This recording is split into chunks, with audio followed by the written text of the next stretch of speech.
There we go. Alright.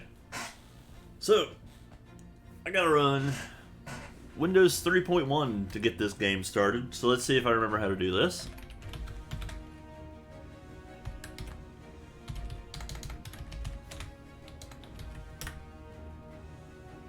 Alright. There we go. No, CD Windows. Haha, there we go. I remember how to use DOS, it's okay. So, I wanted to play this because this is one of those games that every so often I just get this urge to play. Like, I just want to play it. There's a few games like that in my library, in my life, where every so often I'm just like, I just want to play this game again. It's been forever since I played it, and I want to play it again. Sorry, I've been outside a lot. It's it's very, very hot. It's very, very hot outside right now. We are exceeding 100 degrees Fahrenheit out there with a ridiculous amount of humidity. Also, happy 4th of July. Anyway, so welcome to Windows 3.1. This will be an interesting setup too, because like my desk is right here, so my keyboard is right here, my mouse is right here, but my main screen is over here. Because normally I'm using one of these, not my mouse and keyboard. I hadn't quite completely figured out the most comfortable way to use mouse and keyboard, because I've started playing RimWorld again, like off stream, because it's just one of those games for me that I just really enjoy and I always go back to. So I might be doing this a lot, or I could just play watching the fucking stream. That's all. That's an option. I don't know how much of an option, because the mouse... Well, the mouse is bound... It is bound in the window, so it's not going to go anywhere. I might do that, actually. Oh, this feels weird. Anyway. let's get this shit started. I might pull up some music or something to listen to. So, this is the fun part. This is the fun part about this game. This game is old as hell. As you can see, copyright 89 to 93 by Sodasoft, published by Epic Mega Games. Hold on a second.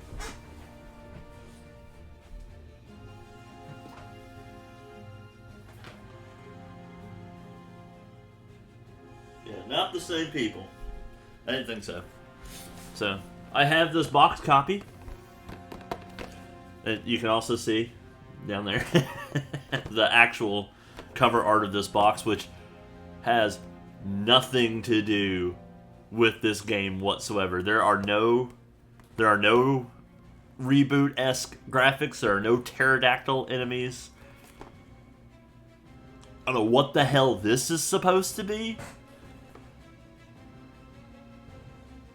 but I guess you could almost argue it's a thing in the game. Anyway, I'll just set that back there. I got my little table behind me. Anyway, Castle of the Winds Part 1, A Question of Vengeance. This is copyright 2 years after I was born. Castle of the Winds is a shareware product. It is not freeware. Well, it is now, but whatever. That means if you enjoy and continue to use this product, you should become a registered user. You can register and order Castle of the Winds Volumes 1 and 2, which is not available as shareware, for $25 and get a sheet of hints and tips on how to play. For more information on how to become a registered user, see the order information. You may distribute this program to your friends as long as you distribute all the files that came in the original package. Thanks for playing and good luck. This is such an old concept with video games. So, for those that don't know what shareware is, it is exactly what it sounds like. It is software that you are allowed to share. As in, here, you can also have this for free. There's no penalties. So what a lot of these really small companies like these guys did, or these guys, my screen's over there. Whatever. What these guys did is they would basically make the game in 2 parts. It would be part 1, as you can see, part 1, that is shareware. It will be freely distributed amongst people. And then part 2, you could only get legally by purchasing it. Essentially, the idea was let people try it, and if they like it, they'll buy it. A shocking concept. Even hilariously, it's still kind of a thing today. You can make an argument that like free-to-play games are a little bit like this, just without all the predatory DLC stuff. Anyway, said okay. There we go. Wom. Just imagine there's sound effects that don't exist. Wom. Let's read the overview. Or maybe not. Oh. I keep wanting to use the mouse wheel don't work. Mouse wheels didn't exist in 1989. Where the hell is the mouse? There you are. Alright, what's all on here? Okay. It's just a basic thing of the game. Nothing too crazy. Castle of the Winds is a 2-part graphical adventure game, loosely based on fantasy role-playing games and drawing much inspiration from Norse mythology.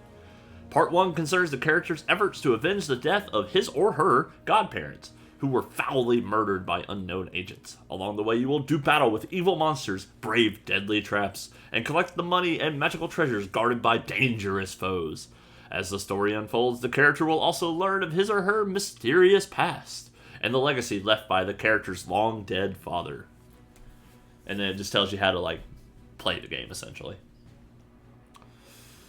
Contents. Background? Aha! There we go. That's what I wanted. This is what I wanted. I wanted to read this. So, being a super old game, with no cutscenes, no whatever, this is how you tell your story. It's literal paragraphs of stuff.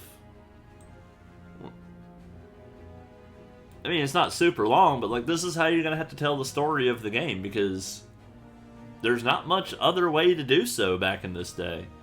Again, I'm literally running this on DOSBox and emulating Windows 3.1.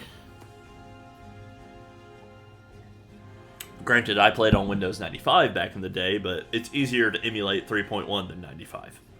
Don't worry about that. Anyway, background. Hiding anything from young children is difficult, for when no one is watching, they have a way of getting into every nook and cranny of their ever-expanding world. That's actually super true, by the way. And so it was that at the age of 12, you found an ornately carved wooden box hidden among the rafters of your farmhouse home. Intrigued, you examined it closely, from the intricate crown on the lid to the tiny lock that resisted your simple attempts to pick it. What 12-year-old knows any kind of lock-picking, honestly?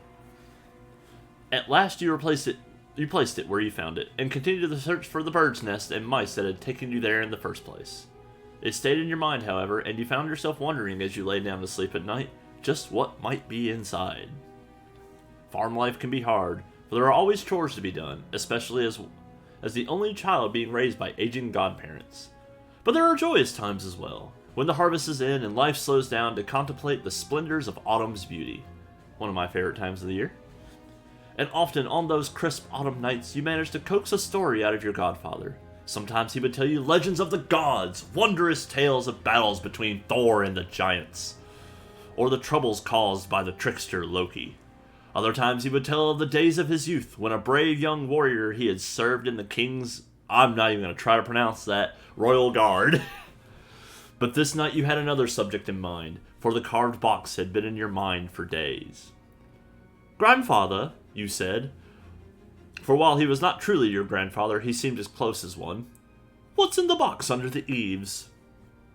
His eyes opened wide, and he shot a look at your godmother, who sat nearby. Well, he said at last, if ye be old enough to be asking, I guess ye be old enough to know. Why don't you fetch it here, child, and we'll look inside. I am not going to be able to do those for very long. God damn it, I keep trying to mouse wheel. I've been spoiled by modern technology. Minutes later, you watched with anticipation as he drew a fine chain out from under his tunic and used the small key that dangled from it to open the lock. Slowly he lifted the lid, and you caught a glimpse of gold reflecting in the firelight. He reached inside and drew forth a finely crafted gold chain with a circular pendant suspended beneath. What is it? Oh God, that killed my throat. You asked in a what is it? You asked in a hushed voice, as you stared at the slowly spinning pendant, goddamn, glinting in the firelight. A gift from your true father, he replied. He came to us a dozen years ago with blood of 100 wounds covering his body and the awareness of his own mortality in his eyes. He handed us a small bundle, you as an infant, and collapsed on our doorstep. He awoke just once before he died and asked us to raise you for him. He said the amulet he wore was to be yours on your 18th birthday, if you were worthy. He whispered as his voice failed. He would lead you to fortune and glory. You watched as your godfather gently lowered the pendant back in the box and closed the lid. And so, my child, you have much to live up to. Grow strong and wise, for the Norns have reached out and touched your life, as they do with few mortals. And I feel you will have need of that talent and ability, or of all the talent and ability you can muster in whatever task lies ahead. So, yeah, that's the background. Big, like, oh, things! You know, classic, super classic Western style fantasy.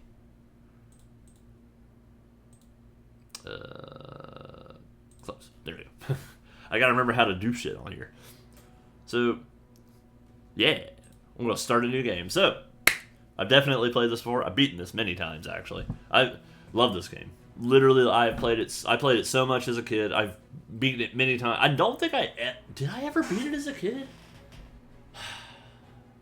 You know what? No. Yes. I beat part 1 as a kid, but this was way back before the internet as we know it.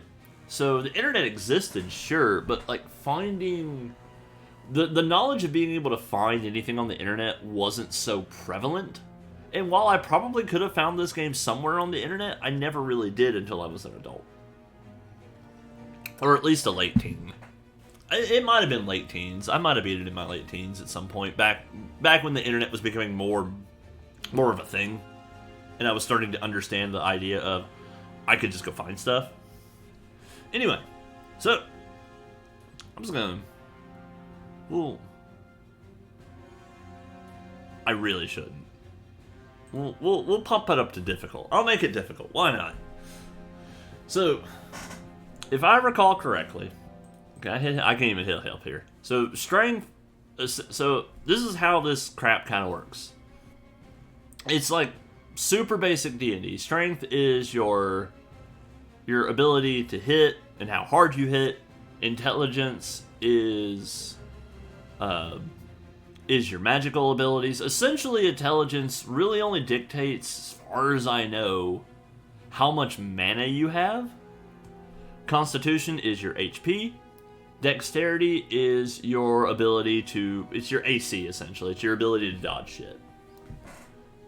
And the reason why I have the intelligence and constitution maxed out is tons of mana and tons of HP are how you stay alive in this fucking game. Funnily enough, you could be male, you could be female, with the red pigtails, and hilariously, I'm not going to do it, but you could put a custom character icon into this game, which is pretty innovative for the time, if you're asking me. And I can't view the icon, but oh, look at that. Let's see.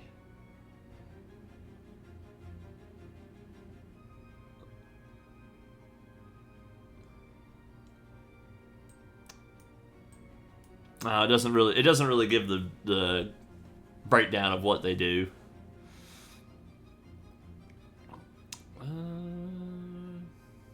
The radio buttons, God. Difficult and expert only are for people who know what they are doing. I do know what I'm doing. I want to see. Does it tell me? Let's see. The overview of the game. No, it's not gonna tell me.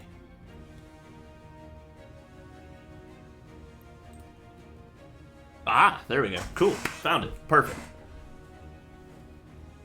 So, higher strength, how much muscular force you can exert. Higher strength allows you to do more damage per hit and let you carry... Oh yeah, and you can carry more stuff. I forgot about that. There is a weight system in this game. Playing this character with low strength will really cramp will cramp your style. Intelligence, how deep and accurate your memory is, how agile your mind, and how much willpower you can exert. Gives you more mystical power. Also, gives you a better chance of disarming traps. I didn't know that. I thought that was dexterity. Yep. Constitution, how more hit points you have. Oh, dexterity is actually your chance to hit. How about that?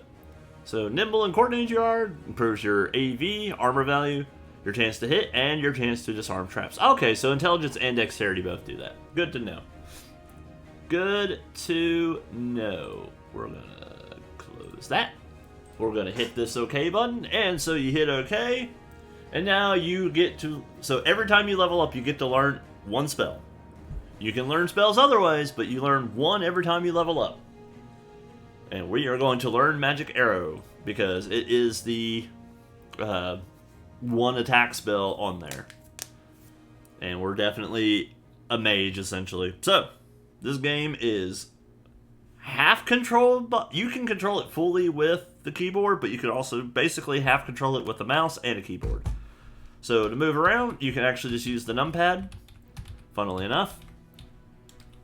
And they just go in the coordinated directions, like 8 is up, 2 is down, 4, 6, 7, 8, or 7, 9, 1, and 3. And then 5 actually makes you, doesn't do anything. So, we're in the town, and you do have the mouse. You actually how you use your magical abilities, or at least the easiest way to do it. Right click is the look function, so I can look at the sign. Snorri the Sage. And Olaf's Junk Store, Gunhilda's General Store, Bjorn the Blacksmith, and the Shrine of Odin. And you just go right in. And there's shops! Oh wow, he's got a spellbook occult bolt. Let's go. Can I afford that? I don't know if I can. I cannot afford that. I need a little... So you can see up here, this is how many copper pieces I have. 1,500. You can see asking price, $16.64. I don't have that. But the spell books, it's literally a spell. You just learn it permanently, as it says. Got belts, packs, cloth, stuff, potions, elixirs, cloaks, exits. This is a weapons and armor store. So yeah. The Shrine of Odin has all sorts of stuff that you can do. You can heal here, remove curses, neutralize poison, rune of return, all sorts of stuff. Essentially, it's your, like, oh shit, I'm afflicted by something, place to go. I will explain the Sage and the Junk Store later, because we do not need them at this current moment. And then these are just farmhouses. You can't go inside. The door to the farm is locked. And you can see down here, if you can see the mouse moving around, there is a description of everything that goes on. Plus, I got my HP, my mana, my speed, which is at 100 of 200%. Don't worry about that. Time and where you are. So you can see the Hamlet Gate. And if we go over here, we'll see, oh no, the smoldering remains of a building. Never mind that it's literally just the building with some garbage cropped onto it, but you know, whatever. Early days of gaming. You gaze once more at the charred ruins of the farm where you were raised. You buried the blackened skeletons of your godparents in the remains of the garden they loved, but you can't bury the anger which still seethes at the thought of how they died. Grimly, you vow that nothing will prevent you from avenging their deaths. The marauders pillaged the farm quite thoroughly. Nowhere in the ruins can you find the amulet left for you by your true father, whose dying words, whispered to your godfather, were supposedly of its importance to you. of how it could lead you to your fortune and great glory, but only if you proved your worth. Your godparents had promised it to you for your 18th birthday. Now you have neither godparents nor birthright, and your birthday has just passed. A search for clues in the rubble finds only a confused trail of footprints leading north towards the mountains. Many of the footprints seem much too large to have come from the boots of bandits or soldiers. You look north, wondering, where might the amulet be now? To whom must you prove yourself, and how? So, our godparents are dead. We've been Luke Skywalkered, essentially. So, we can go this way. You look at the highway vanishing in the distance, and feel no need to continue. I think it just says the same over here, yeah. So, can't go left or right. Obviously, we follow the path up. Oh, well. Maybe that's what the box is depicting. Like, this is where we're going right now. We're going into this giant M for monster. I don't know. Why is it an M? The entrance to an old abandoned mine. Well, didn't say old, but whatever. We're gonna say old. Okay, so as a kid, I'm gonna explain this now. So as a kid, you know, I was a dumb kid. I was a super dumb kid. And I never knew about the numpad way of movement in this game as a child. And this button over here, for the longest time, completely evaded me. So, you can actually move with the arrow keys. You know, pretty intuitive there. It's like up, down, left, right, whatever. But you can't move diagonal with the arrow keys. It's only the cardinal directions. So you come in here, and you're immediately met with this diagonal. And as a kid, I could not for the life of me figure out how to get through. I was like, oh, I'll hit both buttons at the same time. Nope, that don't work. So the way you do it is Y goes that way, U goes this way, N goes this way, that way, and then B goes this way. Why, I couldn't tell you. Because, I mean, there's a ton of keyboard commands. You can do a lot of stuff with the mouse. You got stuff like up here, disarm, rest, save, search, blah, blah, blah, etc. like that. Oh, I never showed the inventory. Or I didn't talk about it. So you have your inventory. I kind of showed it in the shop, but whatever. So you got armor, neckwear, overgarment, helm, shield, gauntlets, bracers, weapon, your free hand, right ring, left ring, boots, belt, pack, and your purse. You never upgrade this thing. This stays the same for always. But yeah. So, but you can pretty much do everything with the keyboard for the most part. I will use the mouse a lot just because it's whatever. So we meet the first monster. It's a kobold, I believe. Yeah, it's an uninjured kobold, which, you know, whatever. It's sprite work, man. So we're literally just click on the magic missile. Bam! The magic arrow hit the kobold. The kobold is dead. Now, the reason why I went up here first. This right here. It's a suit of leather armor. I hit the G button. Now I have it. It is now in my small pack. It is a normal suit of leather armor. That'll become important later. So let's move on. So, these are little side things. You don't have to go over here. There's some giant rats. I probably don't want to try to hit them. Yeah, I probably didn't want to do that. Okay. I was killed by a giant rat. Rip.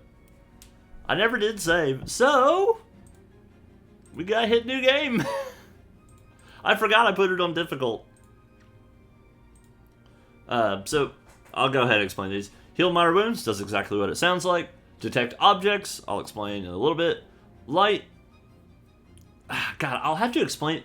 Really, it's more better to explain these things when I get them. Don't worry about it. We'll find out later. Ah, fuck you. So, I could get a new weapon, but there's not much point since we're going to be doing magic a lot. Here, I'll go over here and get this again, so it'll be in the history. Alright, let's try that again. I forgot, I really shouldn't be meleeing anything. At least not right now. Not while I just have the, well, I just have the dagger. And no armor. Oh, I guess I should. So, you actually hit, if you're standing on anything, you'll see right here in the inventory.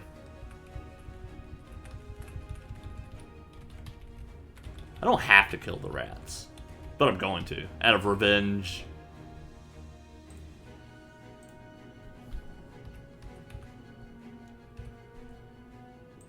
Ah, nope, didn't want to do that. Bam, the rats are dead.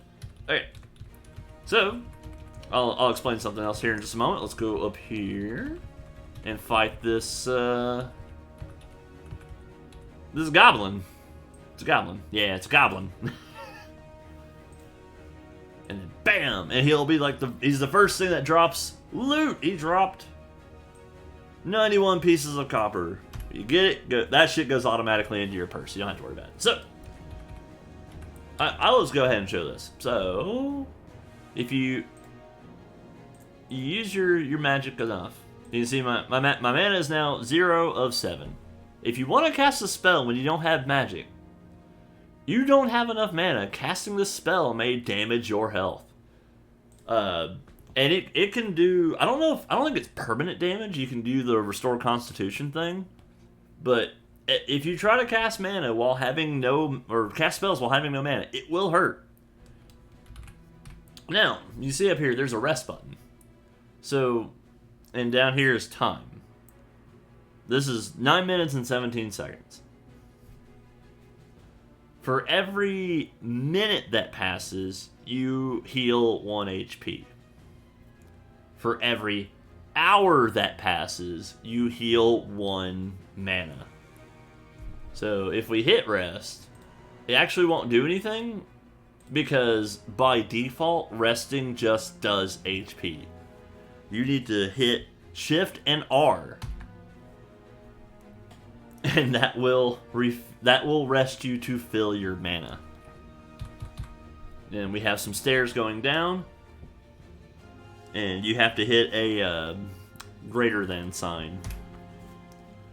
And we're immediately being accosted by a rat and a hobgoblin. Oh my god. Bam! He's dead. So you don't actually have to click the monster. You just have to click somewhere where the arrow will intercept them. And now you can see, because there are multiple things here, you get this little thing. That's just to tell you there's multiple different types of items. So you got a quarterstaff, some goblin, I almost died to falling rocks, a random potion, some broken boots, and a wand. I'm just gonna do it, just to do it. So it's just a normal quarterstaff. Don't worry about it. The wand, however, we don't know what wand it is. It's just the wand. So you go up here to activate a wand. It's a wand of magic arrow. So I'll explain it later. So we're in a room. It's lit. The blue means the room is lit. Oh my god, I fell right into a teleporter trap immediately. Holy shit. So there's traps in the game. All sorts of different traps. But the fun thing is, like, we have this wand now, so I don't have to use my magic to actually attack things. So that's nice.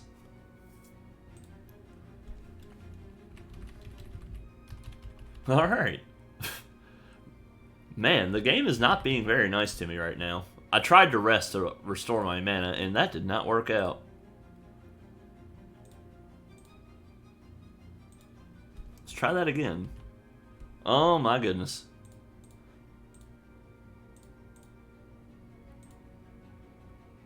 Oh, I might die. Oh, we survived. Holy shit. I had 2 HP there. Oh my god. We'll get detect objects. So luckily we got basically a full mana refill. And we're going to use detect objects. So what detect objects does is exactly what it sounds like. You can open up the map and you can see all of the things. Just never mind how horribly pixelated they are. But you can still right click on them and see there's some gauntlets there. There's some copper there. Some rusty armor there. Some more gauntlets, copper. I believe these are rusty bracers. Yep. So you can kind of like get a feel for where everything's at. Detect objects is very useful for the purposes of being, you know, thorough, I guess. So what I'm doing, I'm searching. I'm hitting S to search. You can also hit this right here.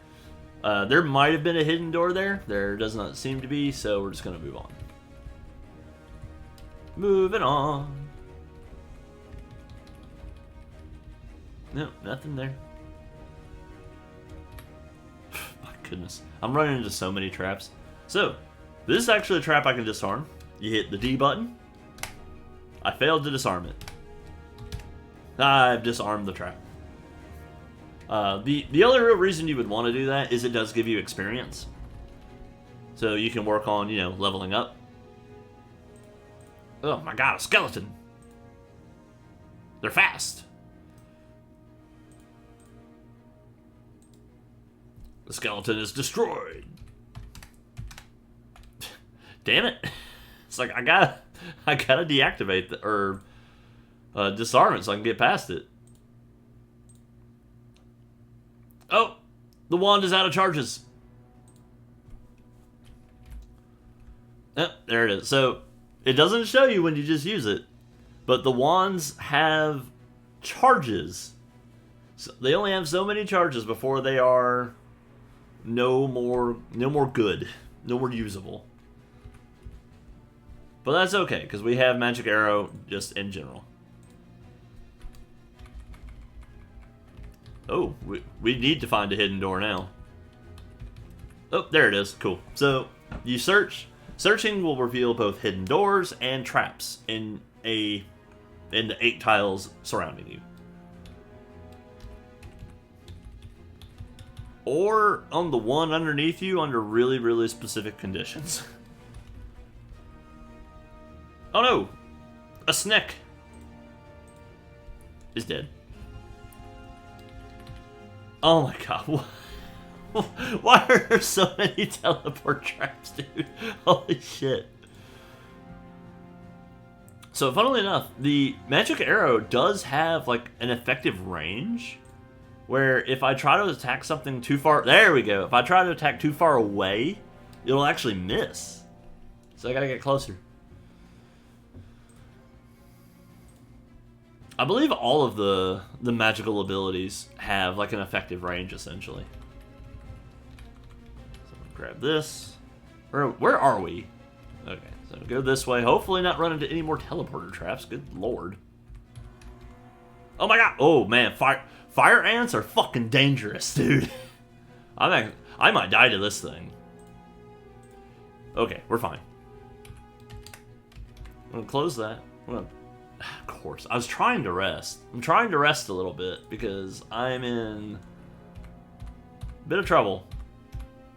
I'm dead. I'm super dead.